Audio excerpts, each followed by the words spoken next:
भगवान का घर। एक दिन एक अमीर व्यापारी किसी काम से एक गांव में जा रहा था। बारिश का मौसम था, झमाझम बारिश हो रही थी और रास्ते में जगह जगह गड्ढों में पानी भरा हुआ था। अचानक रास्ते में गाड़ी खराब हो गई। व्यापारी के साथ कोई नहीं था। उसने गाड़ी सड़क किनारे खड़ी कर दी और किसी वाहन का इंतजार करने लगा। लेकिन घनघोर बारिश और तूफान की वजह से सड़क सुनसान थी। शाम ढलने लगी तो व्यापारी को चिंता सताने लगी। अचानक उसने देखा एक गरीब व्यक्ति साइकिल से गुजर रहा है। सड़क किनारे अपनी गाड़ी में बैठे बैठे उसने साइकिल सवार को आवाज़ देकर रोका और पूछा कि कहीं कोई गाड़ी का मैकेनिक मिल सकता है क्या। साइकिल सवार ने बताया कि इतनी बारिश में दूर दूर तक उसे कोई मैकेनिक नहीं मिलेगा।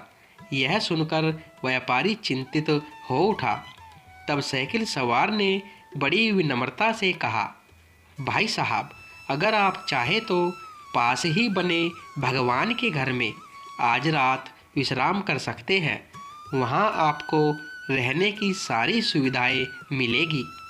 व्यापारी राजी हो गया। उसने सोचा कि आज रात मंदिर में ठहर कर अगले दिन सुबह वो गाड़ी मरम्मत का कोई रास्ता देख लेगा। साइकिल सवार ने उसे अपनी साइकिल पर बिठाया और चल पड़ा। थोड़ी देर में दोनों एक छोटे से मकान के सामने पहुंच गए। साइकिल वाले ने दरवाज़ा खटखटाया तो एक स्त्री ने दरवाज़ा खोला। व्यापारी को संबोधित करते हुए साइकिल वाले ने कहा, यह मेरी पत्नी है।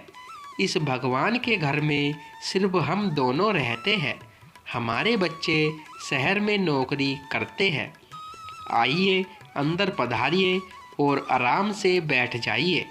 थोड़ी ही देर में साइकिल वाले की पत्नी गरम गरम चाय नाश्ता ले आई। रात का खाना भी पकने लगा। व्यापारी को सब कुछ बहुत अच्छा लग रहा था, लेकिन उसे एक बात समझ में नहीं आ रही थी कि साइकिल वाले ने अपने घर को भगवान का घर क्यों कहा। यह कोई मंदिर तो है नहीं।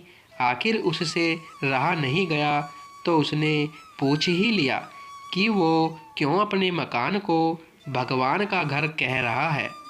लोग तो अक्सर यही कहते हैं कि मेरे घर में भगवान विराजमान है, या मेरे घर में भगवान के लिए पूजा घर बनवाया है, या मेरे घर में भगवान आए हैं।